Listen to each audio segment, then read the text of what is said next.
Bueno, este año, mis niños, en el Estado de México se va a elegir gobernador o gobernadora. El Instituto Estatal Electoral ya está preparado y dio el banderazo de salida al proceso para elegir al sucesor de Alfredo del Mazo. Pero ¿cuál es el panorama político en este momento en el estado vecino de la CDMX? Qué bueno que preguntan. Arrancó oficialmente la carrera por la gubernatura del Estado de México para sustituir al actual mandatario Alfredo del Mazo, que ocupa el cargo desde 2017. Es un proceso particularmente importante, no solo porque el PRI ha gobernado esa entidad por más de 90 años, sino porque, por su densidad de población, el Estado representa la elección más grande del país. Actualmente, el Estado de México tiene casi 17 millones de habitantes, de los cuales más de 12 millones integran su lista nominal, lo que representa el 13.27% de la cifra nacional. Se espera que participe más del 50% del padrón en los comicios, ya que en las últimas elecciones votaron 5.897.137 personas, lo que representó más del 52% de participación. En cuanto al panorama político, las dos fuerzas más grandes de la entidad mexiquense son el PRI, que ocupa 51 de los 125 ayuntamientos del estado, y Morena, que ocupa 29, mientras que el PAN ocupa 18, el PRD 9 y el Partido Verde 6. La fecha de los comicios está programada para el 4 de junio, por lo que todos los ojos están puestos en esta importante elección, que definirá al nuevo personaje que gobernará el Estado de México del 16 de septiembre de 2023 al 15 de septiembre de 2029. Atenea Sánchez, Heraldo Media Group.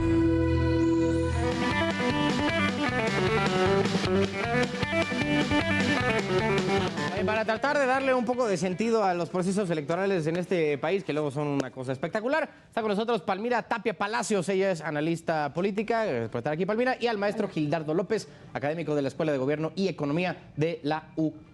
Bueno, gracias a ambos por estar por acá. Oye, Palmira, yo creo que vale la pena empezar resaltando, más allá de tener una gubernatura más o menos para cualquiera que gane esta elección, el tema del Estado de México es, más allá de prácticamente, en el campo político, es simbólico, ¿no? O sea, tiene como su componente ahí de, pues digamos, que no se puede tocar, ¿no?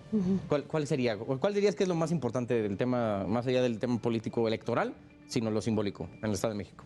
Sí, empiezas con un tema interesante, la parte simbólica o el peso simbólico de esta elección, que yo diría que es el evento electoral político más importante de 2023. Si bien también hay elecciones en Coahuila, pues por diversos factores la elección del Estado de México será la más importante. Nos queremos mucho allá en Coahuila, pero luego aquí la cosa en el Edomex sí se puede poner canija. Sí, y entre esos factores pues está esta carga simbólica de una clase política tradicional en el Estado de México que pues mereció incluso que se le acuñara un nombre, el Grupo Atlacomulco. Y en esta elección competida entre dos fuerzas, entre dos proyectos políticos disímbolos, pues está en juego nada más y nada menos que la permanencia incluso del PRI. Es decir, pues la importancia no solamente es en términos estatales, sino en clave nacional, pues desde luego que esta elección tiene una connotación importante para Morena, para el proyecto de la Cuarta Transformación, y si pierde el PRI, pues imagínate cómo llegará rumbo al 2024. Sí. Oye, Gildardo, ¿tú ves que si pierde esta elección el PRI ya caput? Sin duda, porque esta elección, por azares y también por cuestiones de la calendarización en los ajustes de la reforma electoral, pues es la antesala al 2024. Esto no es menor. Decir que el Estado de México es un laboratorio nacional es demasiado, pero sin duda... Decir eso sí es un poco exagerado. Sí, ¿no? Okay. Pero sin duda el Estado de México sí marca ánimo en cuanto estás jugándote el 13% del padrón de la fuerza electoral. Es decir, lo que ocurre en el Estado de México, junto con otras tres entidades, Veracruz, Ciudad de México y se habla de Jalisco o Nuevo León, según sea el caso, pues inclinan una elección en un lado u otro, la verdad. Y en este sentido, pues bien lo dices, el caso de Coahuila se cuece aparte porque allá se elige al Congreso local. El caso del Estado de México, puede ser no solo la muerte del PRI, sino de todo un sistema y andamiaje político pues que descansó y que quizás muere para renacer con una nueva piel, ¿no? Porque pues ha tenido también una migración natural en el político que busca, por supuesto, pues el puesto, el poder, claro, y que está sufriendo una sangría. Sin duda, perder en el Estado de México sí sería la caída histórica ya del PRI. Justo ahorita que estás hablando, Palmira, del Grupo Atlacomulco, creo que justo en esta elección en específico se va a ver un choque muy grande entre el otro grupo, ¿no? O sea, tienes el de Atlacomulco y el de Texcoco, que es Delfina, Higinio y Horacio, ¿no? Que los tres van a estar dentro del mismo campaña, ¿no? Del mismo grupo de campaña, y se le van a dejar ir con todo al de Atlacomulco. ¿Dirías que esta es como pues una especie de lucha entre, digo, a lo mejor la comparación está un poco exagerada, pero entre familias de la mafia, ¿no? Digamos que luchan justo por dominar un territorio? No, porque, mira, no por nada el Estado de México es bastión, ¿no? Todavía del PRI. El año pasado tuvimos elecciones. El PRI perdió Hidalgo después de 9 décadas. Entonces, en esos contextos de partido dominante, hegemónico, pues no puedes hablar incluso de ese tipo de pugnas. Más bien lo que estamos viendo en esta elección es una posibilidad muy real de que el PRI también pierda el Estado de México. Yo no diría que es exagerado decir que estamos que el Estado de México es el laboratorio electoral. Eso lo hemos escuchado cada que hay elección, pero creo que este año es particularmente importante porque, bueno, en 2024 termina la administración del presidente López Obrador y si bien no es en automático que quien gana el Estado de México va a ser el partido que gane la elección presidencial, en las circunstancias actuales, tanto por lo que decías en términos simbólicos, pero también en términos políticos y económicos. Yo al Estado de México no solamente lo veo como la joya de la corona en términos electorales, por las razones que yo decía, Gildardo, que 13 de cada 100 electores están en territorio mexiquense. Igualmente, sí. Yo igual, sino también en términos económicos, la economía del Estado de México junto con Ciudad de México, Jalisco, Nuevo León, pues representan la cuarta parte del PIB nacional. O sea, en términos económicos, la economía mexiquense pues también representa un campo de batalla muy interesante. ¿Cuál será el proyecto, la agenda económica que va a impulsar, en su caso, Morena, si gana el próximo 4 de junio y si se concreta lo que han venido diciendo las encuestas, que aun cuando haya una alianza, pues el Estado de México va a ser ganado por Morena? Gildardo, hay un punto que creo que me parece un poco importante y es verlo como una especie de que quien gane, siento que se va a sacar la rifa del tigre. Porque, o sea, más allá de decir, sí es el estado más poblado, no el que tiene más padrón electoral, lo que tú quieras, también es el que tiene unos broncones que ahí te encargo. Sin duda alguna. Mira, ya lo decía Palmira, esta es un estado, es un país en sí mismo el Estado de México. 124 municipios, pero en donde tienes de las zonas más ricas de México, Huixquilucan, Interlomas, Bosques, en fin, y las zonas más marginales, Huixquilucan, Chalco, el oriente de la Ciudad de México, Ecatepec, más algunas partes del propio sur del partes de Naucalpan, ¿no? Que también exacto, y al tiempo que tiene zonas muy desarrolladas, con infraestructura muy avanzada, tiene zonas verdaderamente de quinto mundo.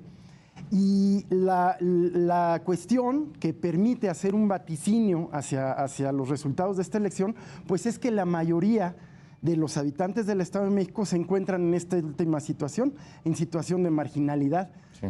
La complejidad que se presenta es esa, los propios candidatos representan, ves a la propia profesora Delfina y ves a Quique Vargas y ves a la propia Adriana y luego ves al senador Cepeda. Y del Moral, ¿no? También, ¿no? Exactamente, Adriana del Moral. Alejandra. que Alejandra, disculpa.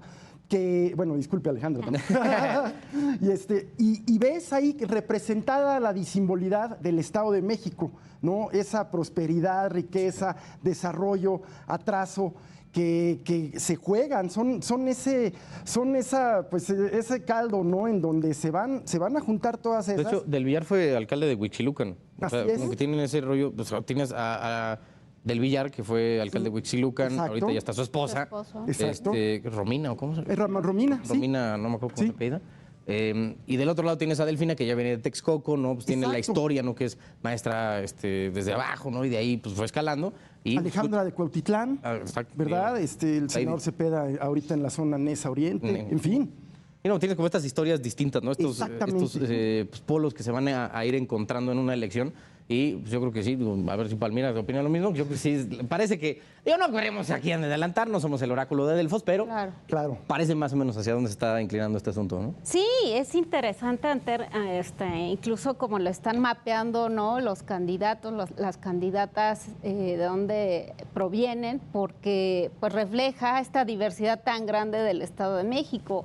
Valle de Toluca, Valle de México, pues son de repente que no se comunican, ¿no? No tienen esos vasos comunicantes. Los de Valle de México tienen más comunicación incluso y se sienten más identificados con la Ciudad de México. Y sí, ciertamente, pues el reto que viene no es menor. Y incluso en términos de costos, ¿qué tanto se puede hacer en un año? A la luz de la elección presidencial, pues podría ser, ese triunfo podría ser hasta agridulce, ¿no? Porque qué tanto puedes avanzar la agenda en un año. ¿no? Toma posición en septiembre y luego ya empiezan.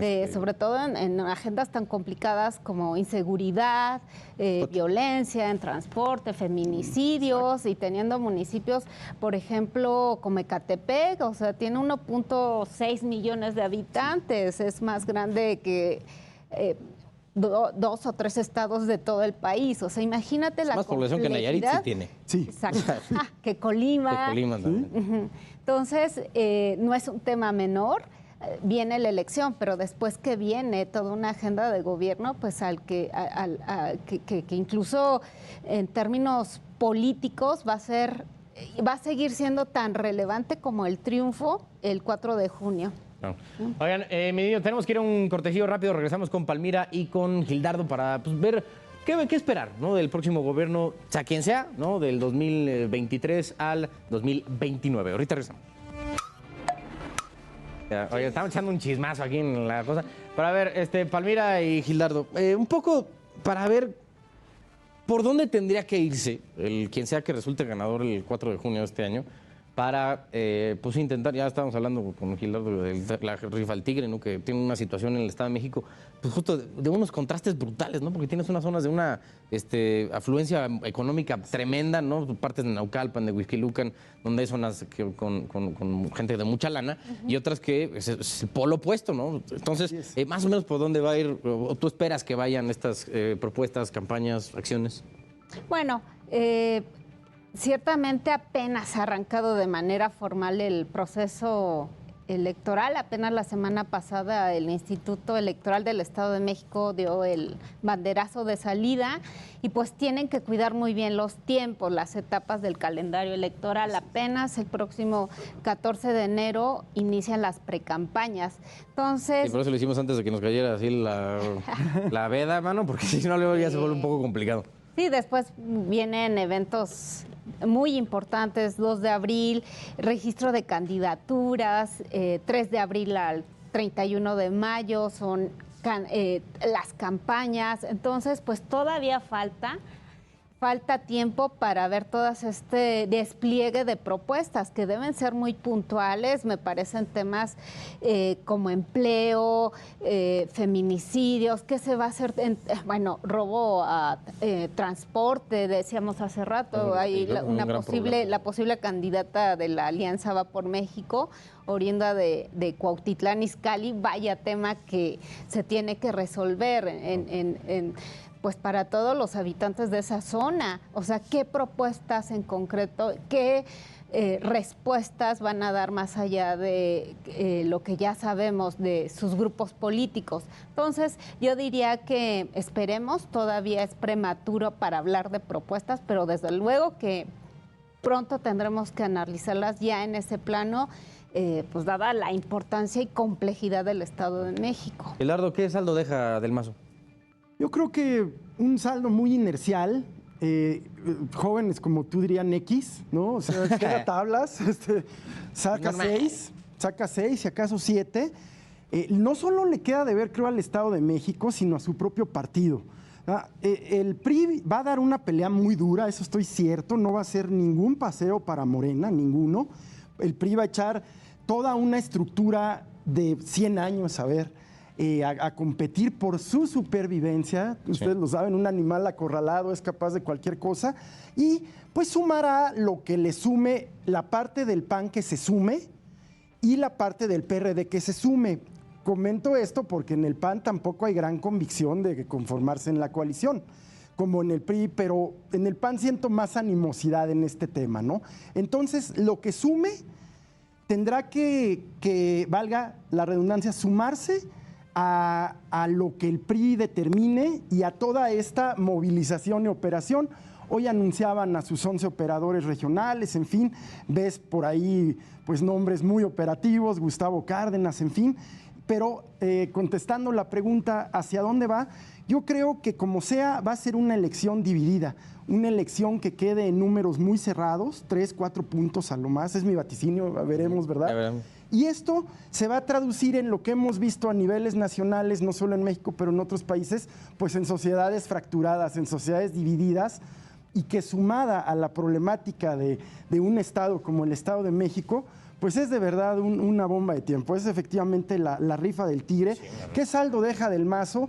Pues un saldo prácticamente de nadé de muertito, no me enemisté con quien no debía enemistarme, medio me amisté, permití que mi candidata repartiera las tarjetitas del bienestar, no sale raspado con quien no quiere salir raspado, sí le sale a deber a su partido, yo no pertenezco a ese partido, pero le sale a deber sin duda, y veremos ahora si por lo menos no es que desde el gobierno federal le jalan por ahí algo que le dé un espacio de operación política, sino él, a su grupo, antes a Tlacomulco, hoy Toluca, que les permita pues desplegar esta capacidad operativa que los caracterizó 100 años. Pues estaremos viendo. Palmira Tapia Palacios, analista política, y el maestro Gildardo López. Gildardo López, académico de la Escuela de Gobierno y Economía de la UP. Gracias a ambos por haber venido a discutir esta elección que sin duda va a ser marcar época, ¿no? Al menos sí. Es que ya han marcado época las elecciones desde hace años. Exacto. Qué divertido, la neta. Exacto. Ya está mejor así, más exacto, entretenido. Sí.